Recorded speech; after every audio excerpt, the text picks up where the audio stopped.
My brother Jason and I moved out to Colorado several years back. We both wanted to live by the mountains, but neither of us could afford to on our own, so we split the rent on a townhome in the suburbs right outside of Denver. This worked out perfectly because we were only 10-15 minutes away from a huge line of mountains. One thing I will mention about these nearby hiking and camping trails, though, is that they're pretty packed. It's so accessible to everyone around and to tourists that almost any time of the year it's hard to find solitude.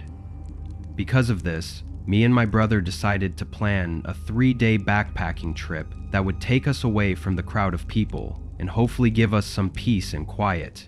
I trusted him to route our trip, and a couple weeks later, we drove down to the trailhead. Only one other car was parked there when we arrived. It was some old-looking SUV covered in dust, looking like it'd been through a rough drive. Seeing as it was likely only one other person was hiking this route, we went in with a positive attitude.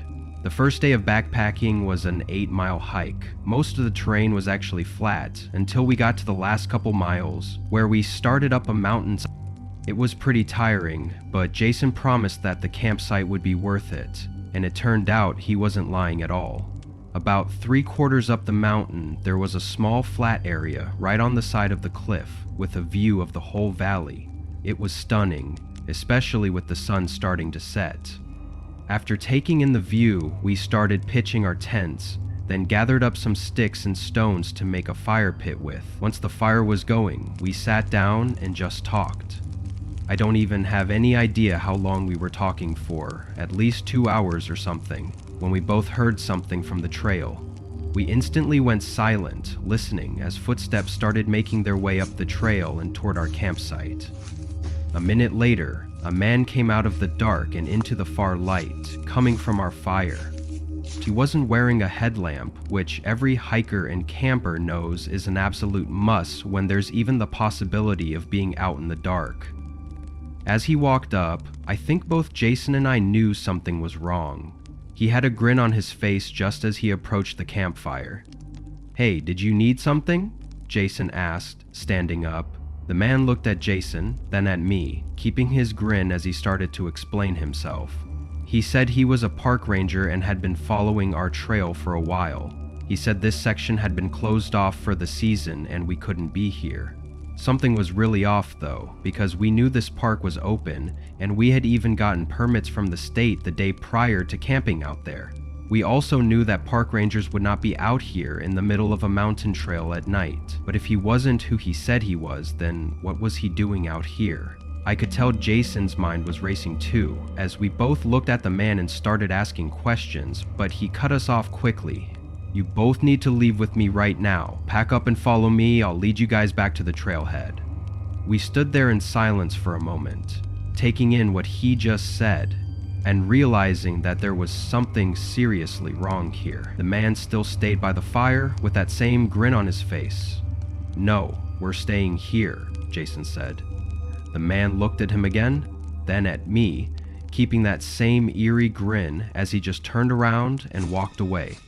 Terrified, we didn't even speak for a few minutes, just listening to make sure he didn't come back. Then we grabbed some more dry sticks and rekindled the fire. Neither of us were sleeping. We stayed up the entire night, sometimes hearing what we thought were footsteps again, but never seeing the man. Once the sun was up, we packed and left, cutting our trip short and retracing the trail back to our car. When we got back, that same dusty SUV was there, which got us both wondering if that hiker had run into the same man as us and what happened to them. We notified the police, but ultimately found nothing out of it.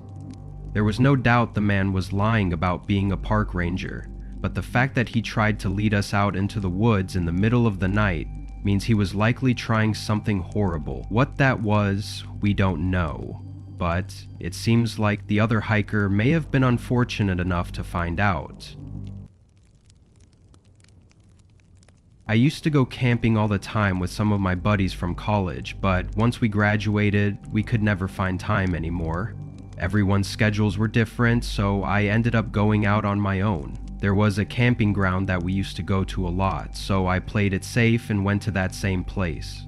It was somewhat far out and not the easiest to get to, but that's why I liked it. Nobody would ever be there because there were a lot of easier options nearby to camp at. Knowing the route, I got there no problem and set all my stuff up.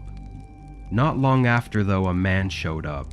He looked like any other hiker, but he only had a small backpack, so definitely no tent or camping gear. The only thing that had me questioning why he was here was that this wasn't a very scenic spot or anything. It was a nice place to camp because it was an open area with trees around, but if you're not camping, then there would be no reason to hike all the way out here. I didn't think all that much about it at the time because the man seemed normal enough. Maybe he just wanted a quiet space to relax for a bit. I stayed by my tent and the man stayed on the other side of the campground.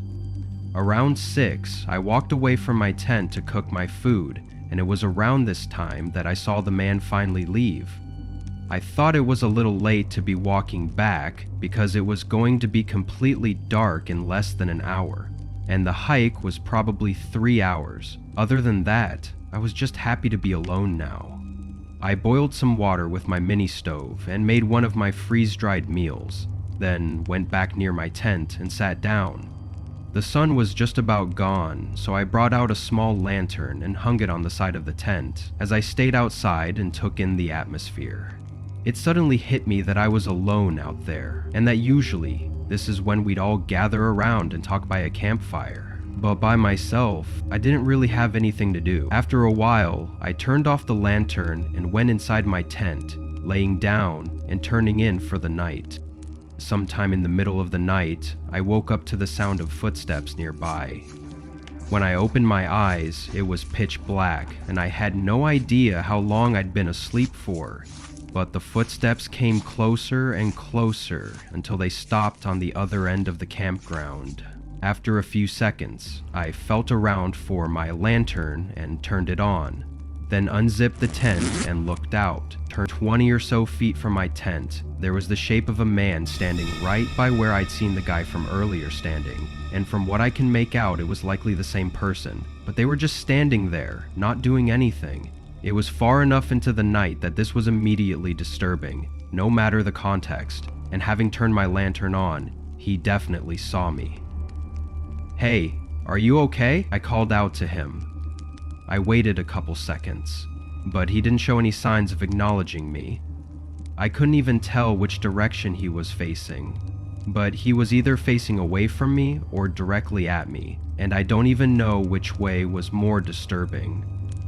I reached for my pocket knife from my backpack, then did the only thing I could do, which was stay sitting there and wait. The most increasingly uneasy 15 minutes of my life passed as I looked at this man standing there and barely move, before he suddenly turned and walked off in the same direction he had gone before, and I could see from the way his figure moved when he turned that he had been facing me. So that whole time he was there, he was just staring at me. I felt chills run through me as the man's footsteps got quieter and quieter, fading out in the distance. I didn't know what else to do other than stay up in case he came back, and as far as I know, he never did. I left in the morning and got back safely, but since then, I haven't been out camping.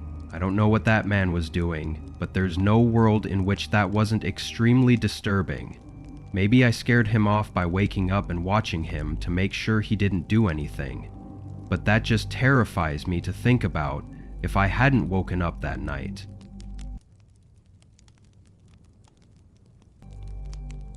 I was out camping in the backcountry near where I lived.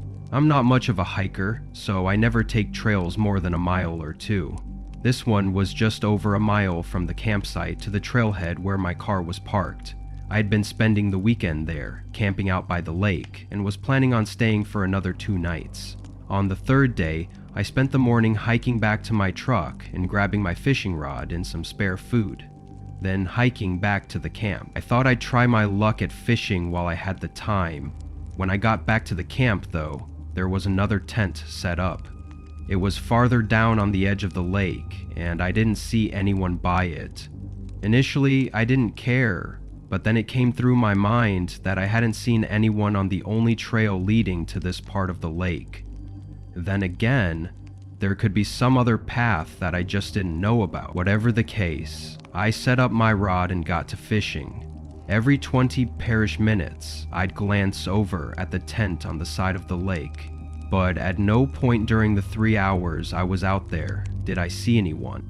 Once the sun was starting to get lower, I packed up my rod and went back to my tent. I ate and got some sticks for the campfire, then waited for it to get a little darker before lighting it up. Then, as soon as I did, I saw someone's shadow move in the forest ahead of me. They were just far enough for the light to not reach them, so after that quick glimpse, all I could see was total darkness. I made the assumption that it was the person with the tent down by the lake, probably gathering sticks for a fire. It was weird that just when I lit up my campfire, they were right outside my camp, but I chose to not overthink it. I leaned back in my chair and relaxed, looking at the fire, the sky, and the lake. It was so calming, I almost wanted to fall asleep in the chair. But just a half hour later, I looked past the fire and saw several figures coming from the forest. Once they were closer, I counted 4 men, all coming right up to my campsite. There was a lot going through my head, but I tried to suppress any nervous feelings and hoped it was just a nearby camping group in need of help or something. When they came into the light, I could see that they were all in their 30s or 40s and had straight faces. Once they were just a few feet from me and were still walking, I got up from my chair and nervously began asking what they needed. None of them responded, only continuing to walk up. 2 of them went behind me, going straight for my tent as the other 2 pushed me aside.